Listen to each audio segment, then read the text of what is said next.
Halo teman-teman, selamat datang kembali di channel ini dengan saya Raymond. Sekarang kita akan membahas mengenai contoh kasus dan juga perlakuannya di dalam SPT tahunan terkait dengan aktiva yang dijual. Di video pertama kita sudah membahas mengenai PPh dan juga PPN terkait dengan penjualan aktiva ini. Nah, sekarang kita akan coba mulai membahas mengenai contoh kasusnya. Contoh kasus yang pertama adalah penjualan mesin produksi, asumsinya adalah wajib pajaknya sudah ber-PKP. Contohnya, Mente Manufaktur, sebuah PKP menjual mesin produksi lama seharga 120 juta. Pada Agustus 2024, nilai sisa buku fiskal mesin adalah 80 juta. Maka ketika kita tahu bahwa PPN akan menjadi terhutang, maka simpel aja, yaitu kita kalikan dengan tarif efektifnya, kemudian kita kalikan dengan harga jualnya. Sehingga 13.200.000 didapat. Nah, jangan lupa untuk membuat kode faktur pajak 09 melaporkannya dan juga membayarkan untuk terkait dengan penjualan aktiva ini. Kemudian kalau untuk di bagian PPh-nya maka kita akan melihat laba fiskalnya berapa, yaitu harga jual dikurangin dengan nilai sisa buku fiskal. Dicontohkan tadi adalah 120 juta dikurangkan dengan 80 juta. Sehingga laba fiskalnya sebesar 40 juta. Nah, laba 40 juta ini akan digabungkan dengan penghasilan lain perusahaan dan dikenai PPh badan di akhir tahun pajak. Nah, terus kemudian studi kasus yang kedua, penjualan kendaraan operasional oleh WP Badan yang juga telah ber-PKP. Contohnya adalah PT Konsultan, sebuah PKP, menjual mobil sedan nih yang digunakan oleh direksi seharga 300 juta. Nilai sisa buku fiskalnya adalah sebesar 250 juta. Nah, di dalam yang dikecualikan sehingga kita bisa melihat bahwa mobil sedan ini dan station wagon dikecualikan.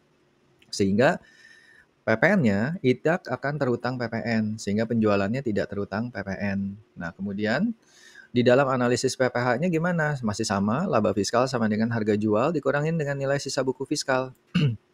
Laba fiskal sama dengan 300 juta dikurangin 250 juta, maka hasilnya sisa 50 juta. Nah, 50 juta ini akan dimasukin ke dalam PPh badannya, ya. Kemudian di studi kasus 3, penjualan gudang perusahaan oleh WP Badan. PT Logistik, sebuah PKP, menjual gudang operasionalnya seharga 10 miliar, nilai sisa buku fiskalnya 7 miliar nih. Nah, PPN terhutangnya berapa? Oh, nah ini, hati-hati teman-teman. PPN terhutangnya kita kalikan 11% kali 10 miliar. Maka secara otomatis ini harus kita bayarkan sebesar 1,1 miliarnya. Kalau untuk PPh-nya gampang ya teman-teman, tinggal kita masukkan di dalam, karena ingat teman-teman, di dalam penjualan baik untuk tanah dan juga bangunan, maka dia menggunakan sistem tarif PPh final. Nah, caranya gimana? Kita tinggal masukkan saja dengan angka 2,5% kaliin 10 miliar. Nah, angka 250 juta itu sudah akan dianggap final dan tidak perlu dimasukkan kembali sebagai keuntungan yang ada di dalam tahun tersebut. Tetapi nilai penjualannya, begitu juga dengan nilai PPh-nya harus diakui di dalam SPT tahunannya, teman-teman. Terus kemudian bagaimana dengan pelaporannya? Maka pelaporannya di dalam SPT tahunan, transaksi penjualan aktiva yang terhutang PPh harus dilaporkan dengan benar dalam SPT tahunan.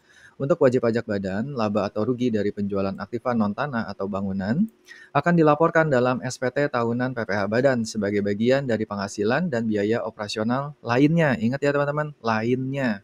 Sementara itu, untuk wajib pajak orang pribadi, keuntungan dari penjualan aktiva yang bukan kegiatan usaha utamanya dilaporkan dalam SPT tahunan PPh orang pribadi jika contohnya formulir 1770 khususnya pada lampiran 1 bagian D, yaitu penghasilan neto dalam negeri lainnya.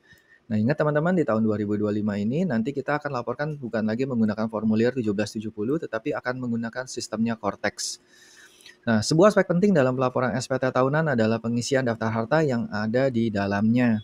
Tujuan pelaporan harta ini bukanlah untuk menambah pajak yang harus dibayar, melainkan sebagai instrumen bagi otoritas pajak untuk menilai kewajaran. Menilai kewajaran apa? Kewajaran penghitungan pajak berdasarkan jumlah penghasilan yang dilaporkan. Apabila aktiva yang dijual tidak pernah dilaporkan dalam daftar harta pada tahun-tahun sebelumnya, DJP pasti mempertanyakan dari mana sumber penghasilan untuk perolehan aktiva tersebut. Kepatuhan yang aman adalah dengan melaporkan semua harta secara jujur dan konsisten, sehingga penghasilan dan pembayaran pajak akan terbaca wajar di mata fiskus.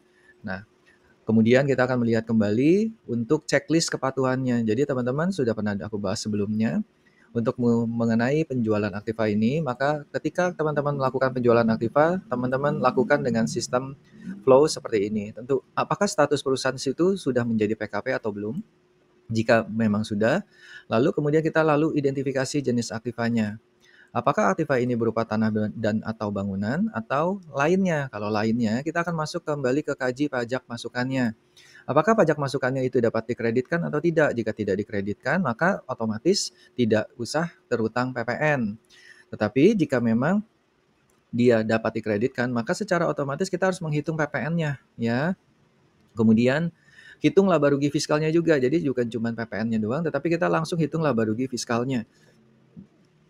Tetapi jika memang terkait dengan aktiva yang berupa tanah dan bangunan, maka kewajiban PPh final harus sudah disetorkan sebelum transaksi terjadi.